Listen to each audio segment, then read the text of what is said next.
You're officially suspended, Tuscany. I want your badge and your gun. We'll see how tough you are sitting behind a typewriter. Is that clear? Little less action than you're used to, huh, Nico? Yeah.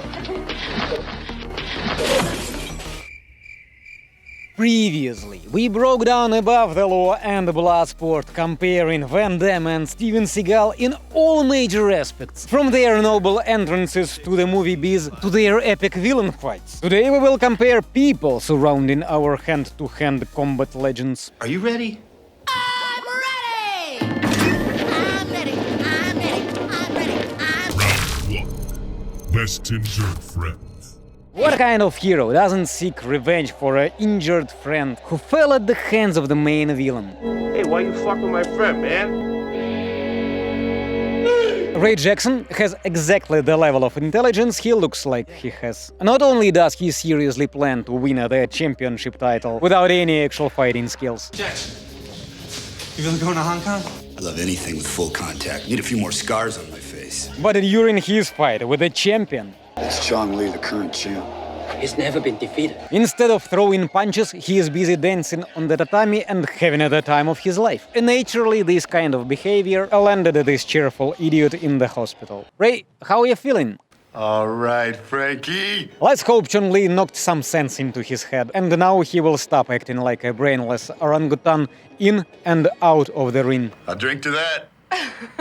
Steven Seagal has a sidekick in Above the Law too. And believe it or not, it is also Jackson. Nobody would ever believe me if I didn't believe me, man. You can't set me up. If you believe you can move the highest mountain. I don't believe it.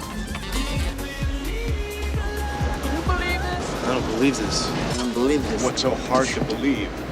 I don't believe you. No. Why can't you believe? You don't believe that shit for a minute. I don't believe this. Instead of scruffy bruiser like Ray Jackson, Seagal gets a charming girl, Dolores. Dolores Jackson. You Jackson? You look like a Jackson. Yes, thank you. Nico, we gotta go. Just like her namesake, Jackson lacks exceptional You intelligence. should become a science fiction writer instead of a cop or a DA. She disregards the sensei's awkward instructions. Listen, under no circumstances are you to come out of this car. You just stay here, all right? And shouting, "Leroy Jenkins!" Dolores sprinted straight into shotgun fire.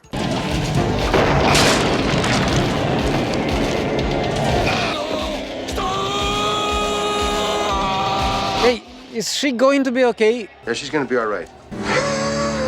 Picking a winner in this round wouldn't be easy. What do you say? I mean, Dolores is definitely prettier than Ray, no doubt about that. But on the flip side, I'm not convinced about her durability. In Bloodsport, the sidekick just got smacked in the head, and judging by him, this is not the first time it happened.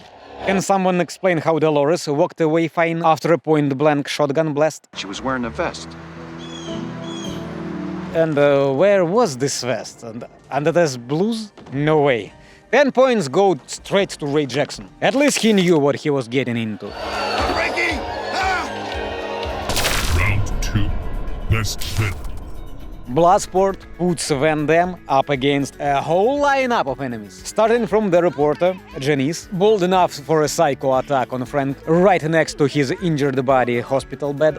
You're not even trying to understand. What is there to understand about a bunch of guys? I'm tired of you. You shut up! Then there is Chong Li, although I'm not sure why Ray and Frank dislike this guy so much. I wanna kill you, man! Yeah, you, man! He has this awesome badass bandana. I'm dreaming about having one of those. The guy plays fair, up until the final fight, of course. And since the Black Dragon Society lets fighters to kill opponents in the ring, even with the cops watching, then he's perfectly within the right to do so. Not just for me. For Tanaka and my Shidoshi too. I will keep it unbiased, but Seagal is going to have a hard time beating this. Steven doesn't even have real enemies. Everyone around is his friend. ¿Cómo está su hermana? Mi hermana? All right. Okay. What's happening, brother? What it be like, homie? What's new with you? Occasionally he comes across spineless excuses for enemies, but they either crumble under his Aikido hand movements or just submit to the power of his words. Drop that magazine, motherfucker, now! You! Now you... Somewhere there was also Henry Silva playing a character who wasn't all that good as well, but his fatal mistake was threatening Seagal with a dose of truth serum. For the first time in my life, I'm gonna do it just for the fun.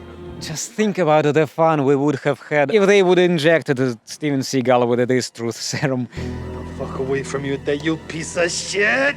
Of course, the action legend wouldn't allow that. Seagal shattered his restraints with the pure willpower of his mind again. And right after that, in 2 seconds, wiped everyone the fuck out. As for the main villain in Above the Law, well, as usual, with this Zen Buddhist and eco-activist. In Above the Law, the main villain is Steven Seagal. He's a fucking menace. I hope you're not shocked. Nico spends time wandering around the town, bothering random people with questions like, Anybody seen Richie? and God forbid you don't know where his niece is at any given moment. Say, man, you seen this girl? No, you haven't seen this girl. Yeah, the villain is menacing and disgusting enough, but beating Boloyan, not a chance. Bloodsport takes another 10 split kicks. Round 3. Best weapon tourist. In Bloodsport, Van Damme meets a journalist on a mission to uncover the truth about the dangerous and possibly deadly underground fight club. Komite? What is Komite?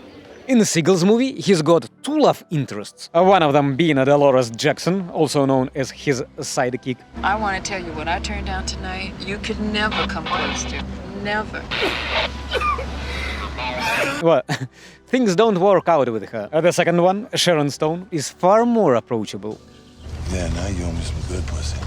Unfortunately, she is even flatter and less interesting than the rest of the cast. Janice, the journalist, will stop at nothing to get her sensational story. I also happen to know a little bit about some of your competition. Even if it means recording audio of a bloodbath right in the front row. She's so full of righteous fury that she wastes no time. Just 1 day after meeting Van Damme, and she already demands he abandon his mission and change the way he is. Frank, I don't want to see you get hurt. Go right ahead! I just hope you don't end up like Jackson or worse, but I'm not gonna stand around and watch it! Then don't watch.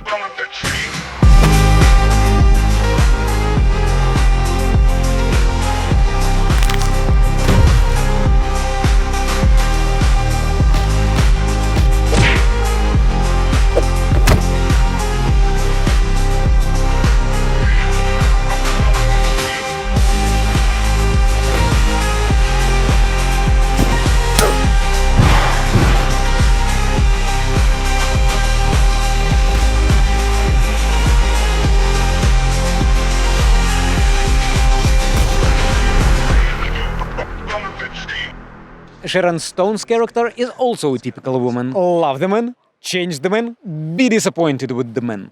Do you know why I love you? It's pride. Swallow your pride. Choke on it if you have to.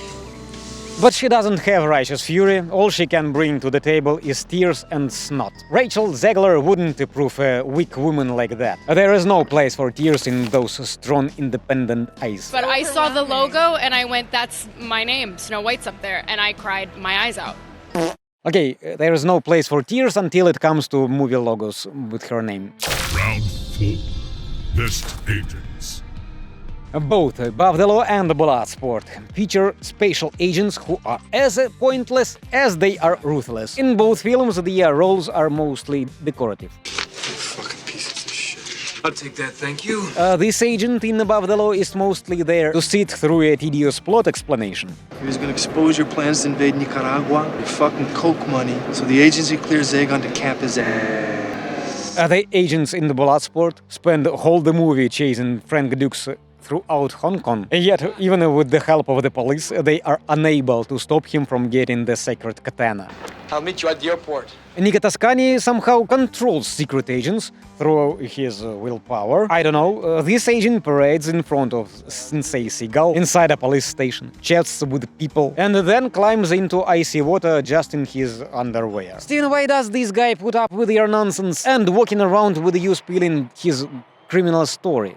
We don't know, mister. You don't know, man. And here is what Steven Seagal looks like when some fool dares to threaten him with a gun. What is going on? Why does he look like he is running GTA cheat codes in real life? We don't know. What do you mean you don't know? You don't know, man. The CIA agents in Bloodsport are so badass. They have authority even in another country. Seagal's agents? Let's be honest, they are pathetic. They can't handle a single cocky punk. Another 10 points go to Jean-Claude Van Damme. Well, my bro, Damien Stark, put all his money on Van Damme, and it seems it totally paid off. The third and the final fight between these legendary movies, Bloodsport completely dominates above the law. Nicely done, JCVD. Next time, I will reveal the ultimate secret shared by both action heroes. One for both of them, and two for each of them. Then again, maybe it is too soon. How about we compare their next movies? What do you say? But for now, till the next time. Cheers.